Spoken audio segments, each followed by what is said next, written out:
আমরা এমন এক সৃষ্টিকর্তার সৃষ্টি যারা নাকি সৃষ্টিকর্তার সম্পর্কে কোনো জ্ঞান রাখে না,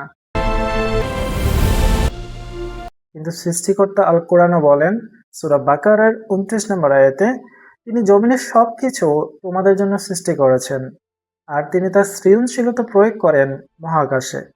তিনি মহাকাশকে বিন্যস্ত করেছেন ৭ স্তরে। বস্তুত শুধু তিনি সব বিষয়ের সবকিছু জানেন। তার মানে আমরা সৃষ্টিকর্তাকে চিনতে হলে, জানতে হলে মহাকাশের দিকে তাকাতে হবে। কারণ সৃষ্টিকর্তা তার সৃজনশীলতা মহাকাশে প্রয়োগ করছেন।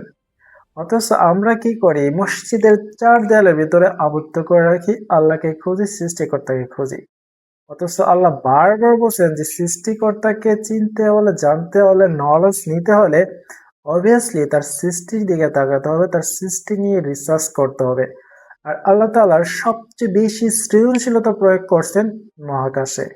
মহাকাশের বিষয়ে আমাদের মালুমদের মাঝে কিছু মতবিরোধ আছে। যেমন অনেক আলেম মনে করে আমাদের ৭ আসমান ৭ জমিন, এরকম আরো ৭টা পৃথিবী আছে। কিন্তু বস্তুত এই আয়াতে যেটা বলা হয়েছে যে মহাকাশকে ৭ স্তরে ভাগ করা হয়েছে। ৭ আসমান ৭ জমিন না, ৭টা লেয়ার। আধুনিক বিজ্ঞানও বলে পৃথিবীর বিভিন্ন লেয়ার আছে পৃথিবীর উপরভাগে। সো আল কোরআনে যেগুলা বলছেন সেগুলোর নলেজ আমরা প্রপারলি নিতে পারতেছি না। আমরা গদ বাঁধা কিছু চিন্তা ভাবনা নিয়ে বড় হইতেছি। প্রকৃতপক্ষে আমাদের মূল কাজ হচ্ছে মুসলিম হিসেবে আল কোরআনকে মাতৃভাষায় পড়ে, তার অর্থ বুঝে, রিসার্চ করে, কমন সেন্স অ্যাপ্লাই করে সৃষ্টিকর্তার ব্যাপারে আইডিয়া নেয়া। আমরা যদি সৃষ্টিকর্তার ব্যাপারে আইডিয়া না নিতে পারি তাহলে আমরা সৃষ্টিকর্তাকে মান্য করবে কিভাবে?